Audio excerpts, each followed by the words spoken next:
Just like life is not black and white. If you can operate in gray and limit frustration over it, you can win more than you lose. Oh, we're going to have so many good things to talk about because it's not only operating in the gray, but it's recognizing the gray, right? Knowing what, ooh, wait, this is not so clear cut. What do I do?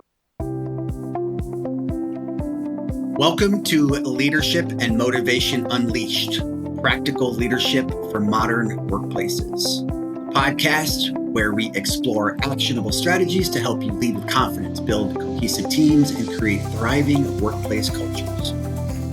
We're here for the career-focused professionals climbing the corporate ladder, the managers navigating team dynamics, and the leaders shaping the future of work. In each episode, we'll break down challenges, share practical advice, and leave you with insights you can apply today. I'm Patrick Law, your co-host, a Gulf War veteran with over 26 years of corporate leadership experience in banking and payments, blending precision and innovation with a tad of passion to solve big challenges. And I'm Rachel Book, a C-suite trusted advisor and an HR leader with 2 decades of experience at Fortune 50 companies, specializing in building people-first strategies and driving impactful talent solutions. Together, Rachel and I, we combine operational expertise and transformational leadership to bring you real-world advice on leadership, workplace culture, team dynamics, career growth, and anything else that we may want to delve into. So, if you're ready to take your career and leadership skills to the next level, you're in the right place. Let's get started.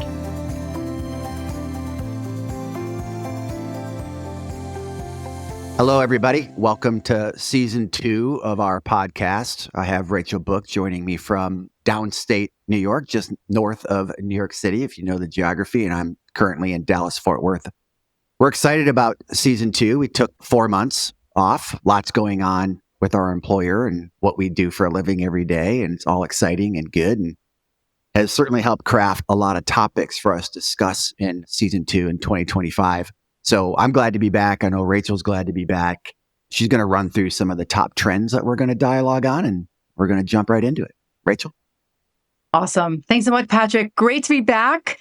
And in the spirit of it being a new year, we are going to share with you what's been on our minds as we look ahead. A lot of trends coming through in all that is written and all that is published about the world of work. And probably as we run through some of the things on our mind, I think you'll probably find that these are things you're thinking about too.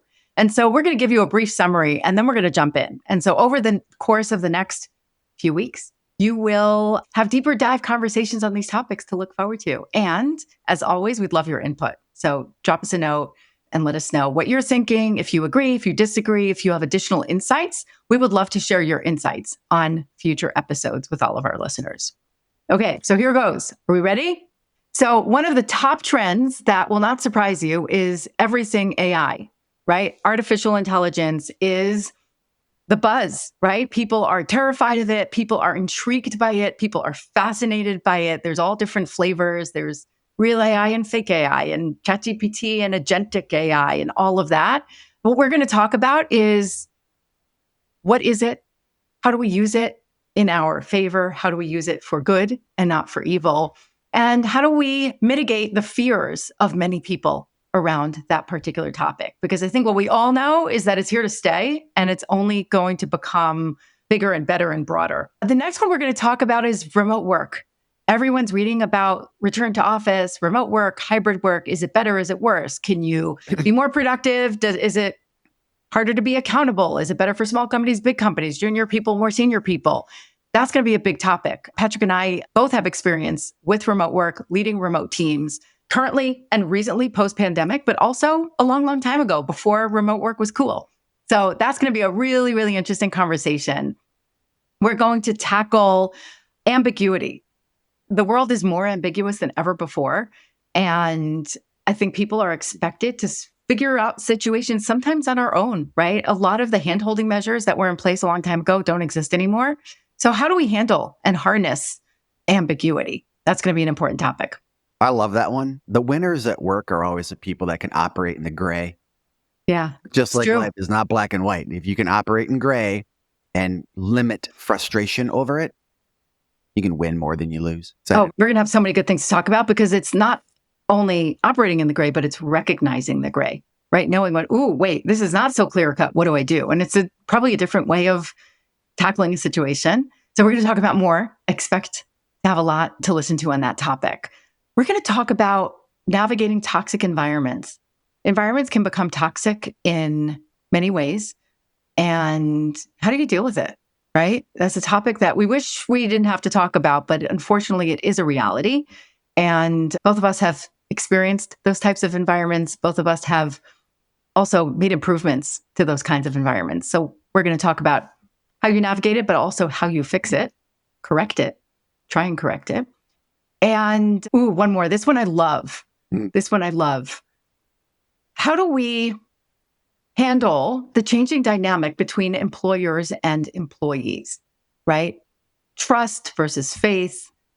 Is loyalty deserved, expected? How do employers and employers plan for the contract, not legal contract, but setting expectations of what we need from each other and what we will give to each other? That one's going to be really, really juicy.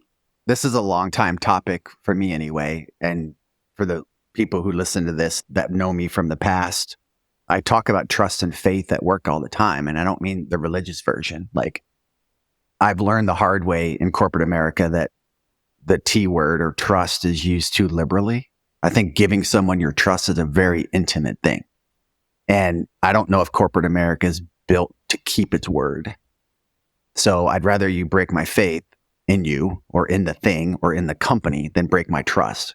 It's a deeper psychological thing that I don't think a lot of people explore in themselves or with where they work or how they operate. I'm excited about that one too. So. That is really true. And also the word trust is used across so many different contexts, but I think we can give ourselves permission to define it differently based on where we are. You have different trust in a family member than you have in a colleague or a friend. It's really shocking for people when I've discussed this in my past or even present here at Chuckall, when I say to them, I trust the people I went to war with and I trust my wife.